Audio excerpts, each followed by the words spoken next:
Bonjour à toutes et bonjour à tous, bienvenue sur le podcast Extraterrien pour ce nouvel épisode dédié à la préparation mentale. C'est un épisode tous les mois qui sort sur le flux extraterrien dans lequel on va essayer de vous donner un maximum de clés, un maximum d'outils pour vous faire progresser et pour vous challenger dans votre vie sportive, mais aussi professionnelle et personnelle.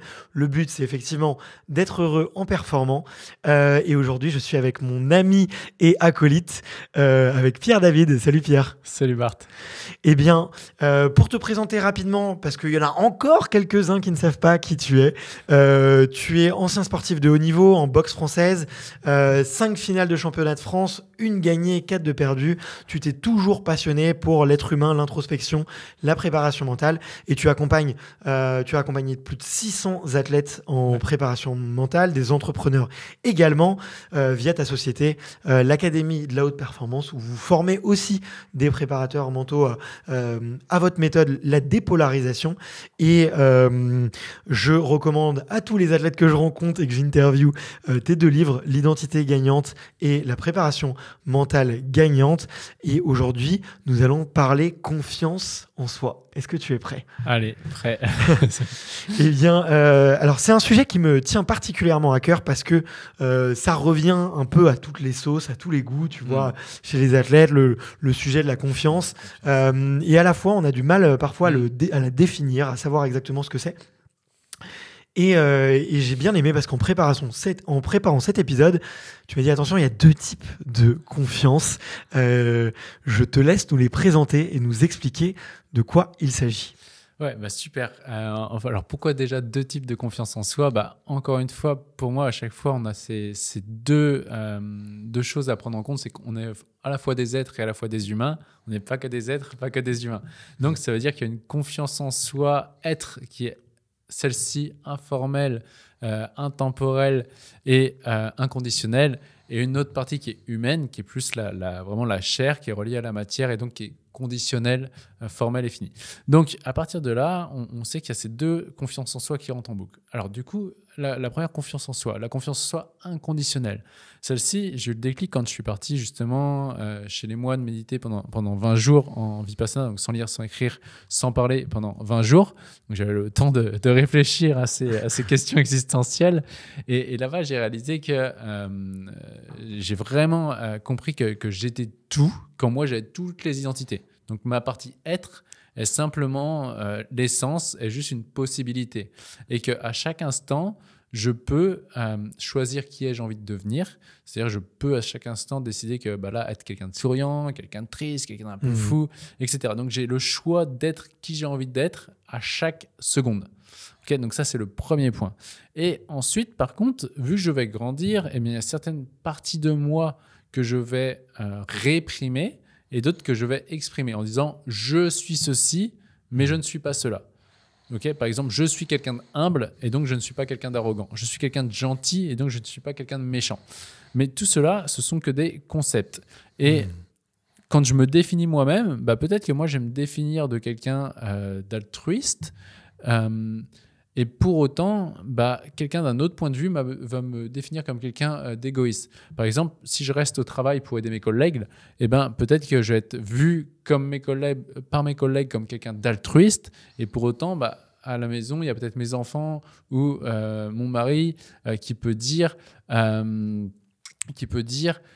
oui, mais elle est égoïste, elle pense qu'à elle vu qu'elle va au travail. Par exemple, elle est carriériste, par exemple. Et donc, chaque être humain va en permanence poser un jugement sur soi et l'important, c'est justement le regard qu'on a sur nous. Et moi, je me rappelle justement chez les moines en Vipassana, je m'étais fait la promesse que mon regard sur moi sera plus fort que le regard des autres sur moi, puisque je suis le premier à me définir.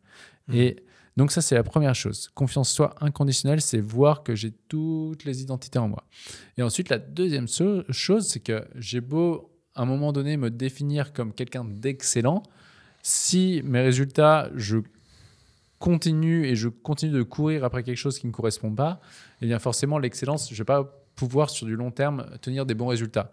Et donc, ma confiance en soi conditionnelle va, elle, être liée aux résultats que je vais avoir. Et donc, si forcément, je fais que de perdre, et que dans ma tête, je me dis je suis excellent, à un moment, c'est dissonant et donc incongruent. Et la confiance en soi conditionnelle, on ne va pas pouvoir la construire puisque notre subconscient, à un moment, va se dire non, mais attends, tu te fous de moi, en fait, tu n'es pas si excellent que ça puisque tu n'as pas les résultats. Ok. Voilà les deux styles. Ok. Bon, écoute, hyper intéressant. J'étais pas du tout au courant de ça. Effectivement, je vois en quoi. Je vois la différence, en tout cas, entre les deux manières de s'exprimer de la confiance. Par conséquent, comment se manifeste à l'inverse, en opposition, la perte de confiance, la disparition de la confiance en soi? Ouais, alors là-dessus, comment ça arrive, j'ai pas forcément la réponse. Ce qu'on peut observer, c'est, je pense, par rapport déjà, en premier lieu, à notre éducation, par rapport j'allais dire aux mentors, mais par cela, j'entends parents, professeurs, les premiers employeurs également, les amis aussi. En fonction de ça, il y a probablement des choses que j'ai perçues comme bien et mal qui fait que j'ai réprimé certaines parties de moi. Par exemple, si au tout début, j'ai eu une mauvaise note, par exemple, et que à ce moment, un de mes parents ou quelqu'un s'est moqué de moi et a dit « Ah, mais t'es vraiment nul », et que à ce moment, je l'ai cru. Ça s'appelle une suggestion directe en hypnose. Tu es nul, et si l'autre y croit, ça s'appelle une suggestion qui est passée, directe. Donc, si l'enfant, à ce moment-là, il se dit « je suis nul », eh bien, il valide cette identité-là.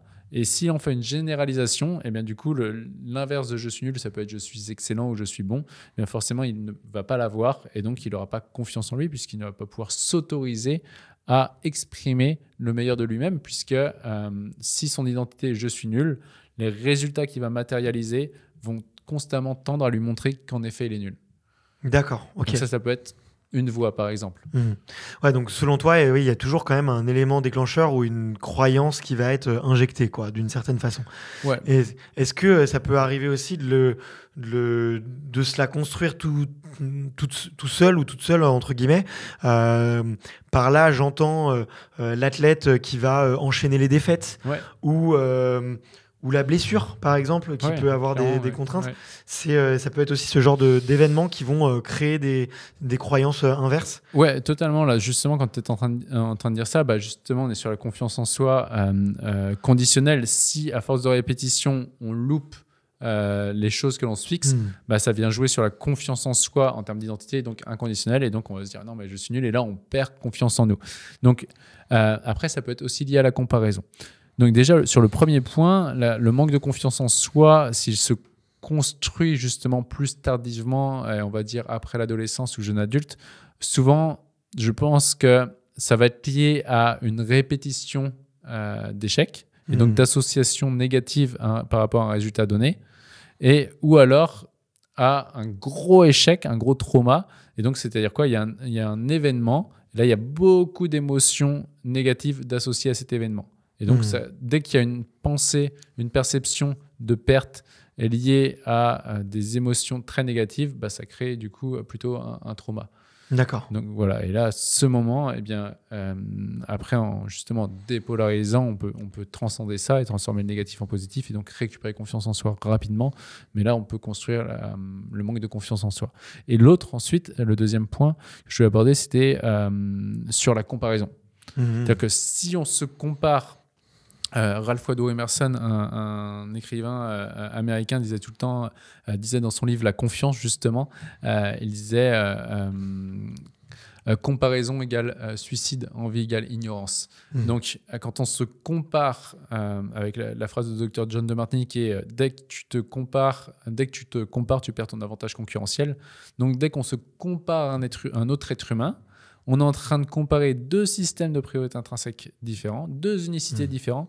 Et dès qu'on se compare à quelqu'un d'autre, on va dire quoi? On va se dire soit je suis mieux ou je suis moins bien.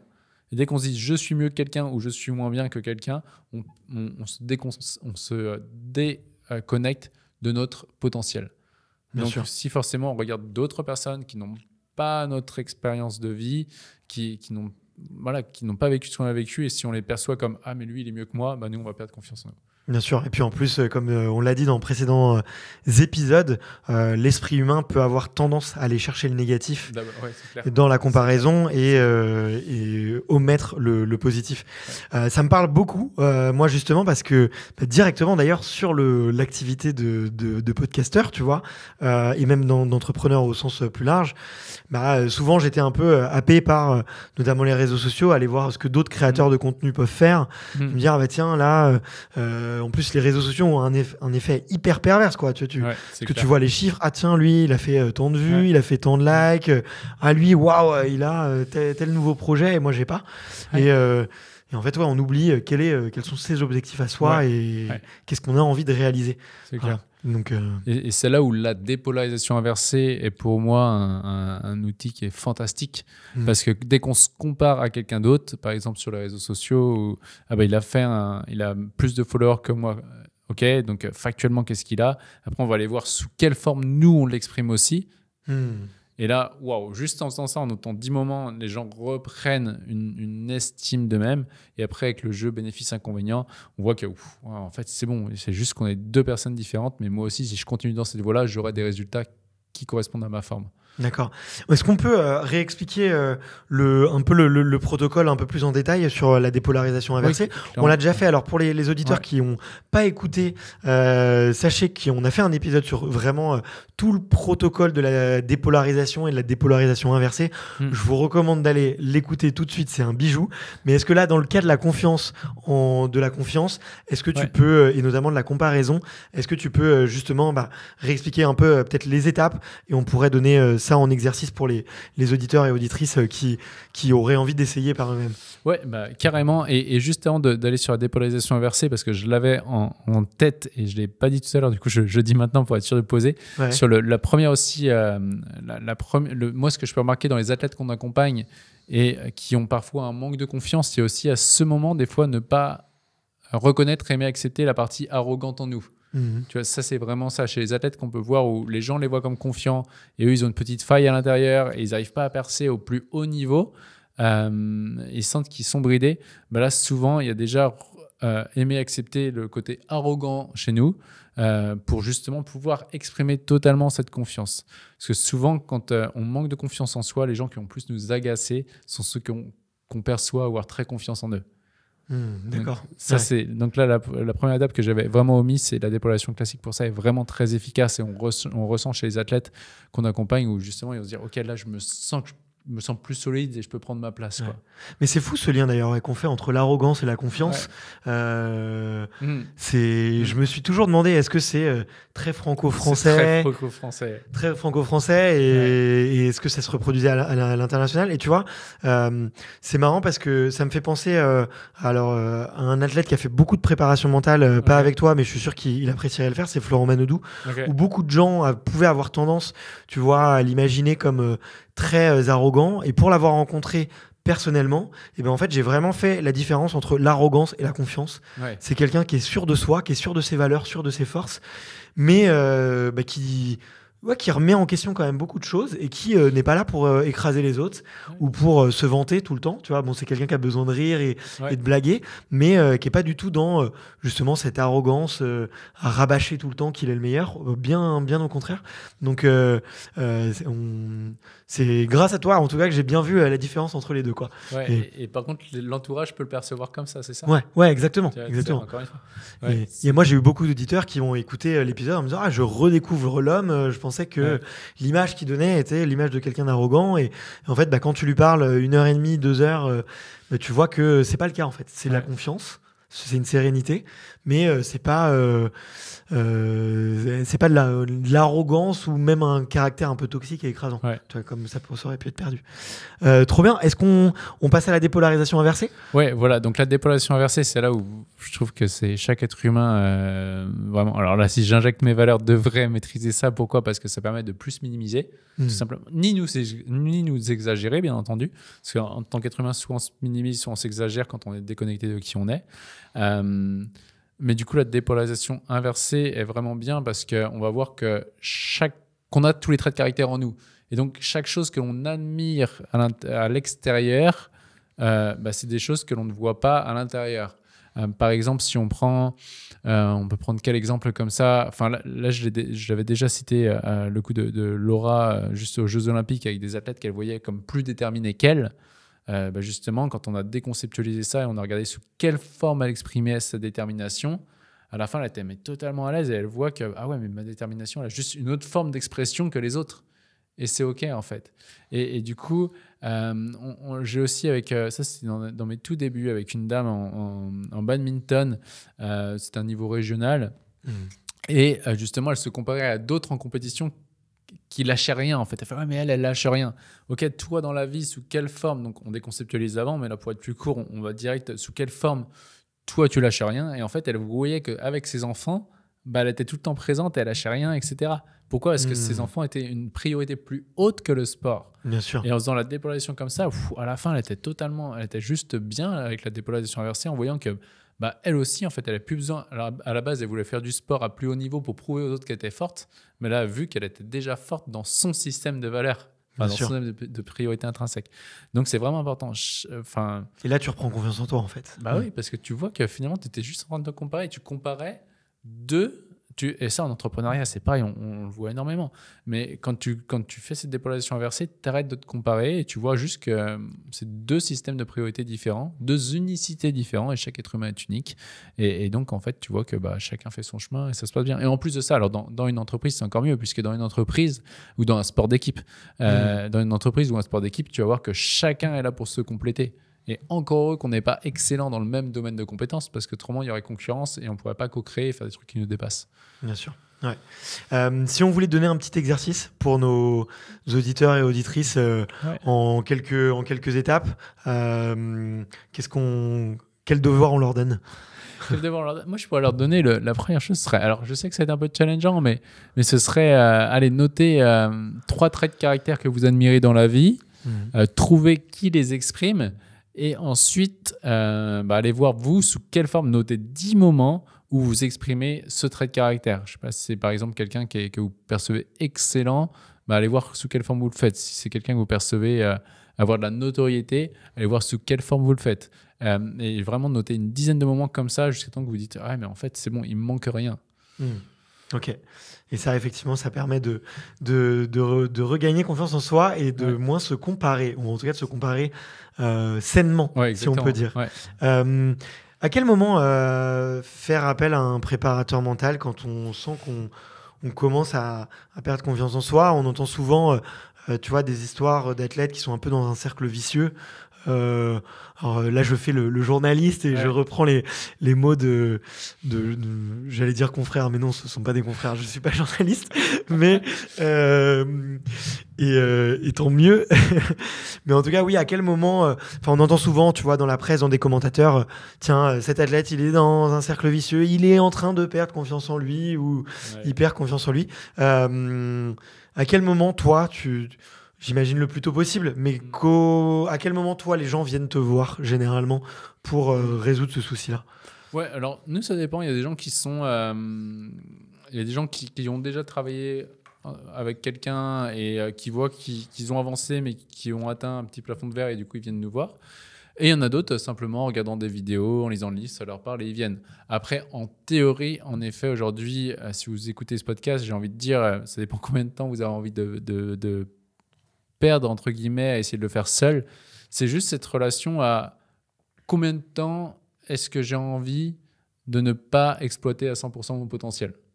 Si votre réponse c'est je suis OK pour pendant encore 6 mois voir que je ne suis pas à 100% et je suis aligné avec ça, continuez 6 mois. Mais si vous dites OK, non, le plus rapidement possible, j'ai envie d'exprimer mon plein potentiel, dans ces cas-là, allez voir quelqu'un qui va vous aider. Encore une fois, c'est ça le truc, c'est qu'il n'y a pas de honte à aller voir une personne qui va nous aider. C'est pas parce qu'on va voir quelqu'un qu'on est fragile. Ça, c'est ouf. On va voir un préparateur physique. Là, c'est normal d'aller voir un préparateur physique, d'avoir quelqu'un qui nous fait des plans d'entraînement pour être bien physiquement. Là, c'est normal et c'est fait partie, c'est naturellement accepté. En revanche, aller voir quelqu'un pour le mental, non, c'est être faible ou ça se fait pas ou je sais pas, j'ai pas de problème. Et c'est trop drôle en fait quand on regarde. Alors que finalement, c'est aussi un axe d'apprentissage qu'on n'apprend pas à l'école, et donc qu'on peut se dire, bah, tiens, ouais, je décide de mettre du temps et des pensées et de l'énergie pendant quelques mois pour apprendre comment je fonctionne de l'intérieur, comment mon cerveau fonctionne, pour prendre confiance en moi. Okay. Donc, moi, la réponse aujourd'hui, je dirais vraiment le plus rapidement possible si vous avez envie de vivre à 200%. Quoi. Ouais.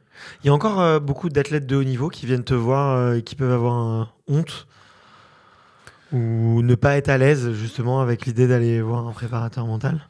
Ouais, alors chez nous, j'ai l'impression que non, pas forcément, puisque les gens en général se reconnaissent dans mon histoire.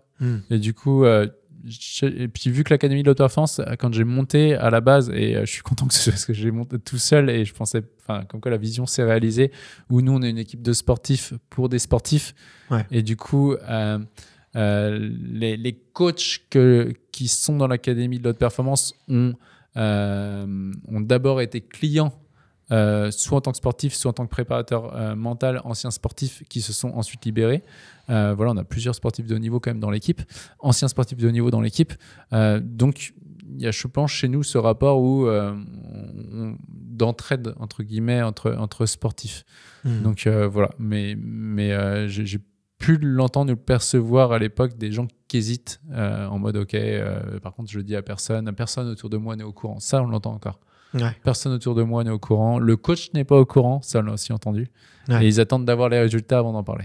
Ouais, bien sûr. Mais ça, c'est effectivement, c'est assez fréquent. Et puis en plus, on peut le voir des fois, il y a malheureusement des petits sujets d'ego, des petites guéguerres, effectivement, avec des coachs qui peuvent se sentir un peu dépossédés et qui sont du coup pas là pour vraiment rendre service à l'athlète, parce que je pense que un être humain, enfin le meilleur accompagnant, le meilleur accompagnateur, accompagnatrice, c'est la personne tout simplement qui est capable de aussi connaître ses limites et de savoir à quel moment il faut aller chercher d'autres expertises autour de l'athlète. Ouais, et être vraiment au service de l'athlète et dire vas-y en fait. Moi je pense que c'est mon premier entraîneur de boxe qui m'a le plus aidé là-dessus, où j'étais en une période où mon club il pouvait pas m'accompagner pour aller plus loin, j'avais besoin de me renouveler et tout, d'aller dans les plus gros clubs, et quand je suis parti c'était dur de dire à mon club j'ai envie de changer d'entraîneur, j'ai envie de voir autre chose. Et lui, ce qu'il m'a dit, mais vas-y en fait. Tu vois, il m'a dit, si tu perçois que moi je peux pas t'emmener plus loin, vas-y, va ailleurs. Et puis t'es le bienvenu ici, reviens quand tu veux et vas-y, tu vois, prends ton envol, quoi. Et c'est quelque chose qui m'a touché et que j'essaye de transmettre aussi aux gens que j'accompagne. C'est quand tu perçois que tu arrives à des limites, le meilleur service que tu peux dire à un être humain, c'est vas-y. Vas-y, va voir ailleurs. En fait, s'il y a mieux ailleurs, je peux pas t'en empêcher en fait d'y aller. Je suis là pour t'aider, et aider, c'est aussi accepter et aider l'autre à se séparer de nous si on perçoit qu'on est à nos limites. Ouais, bien sûr. Et c'est parfois très dur à faire pour l'athlète et même pour la personne qui accompagne. Je pense à tous ces athlètes qui sont entraînés aussi souvent par des membres de leur famille. À quel point c'est compliqué de se séparer. Et c'est souvent, d'ailleurs, tu vois, on me demande souvent, tu vois, un petit peu hors antenne, tiens, est-ce que les athlètes de haut niveau, ils ont toujours des freins à aller voir des préparateurs mentaux et préparatrices mentales? Je sais pas. J'aimerais bien le mettre un peu au féminin, ce mot. Et d'ailleurs, en plus, il y en a beaucoup que j'embrasse, à toutes celles que je connais.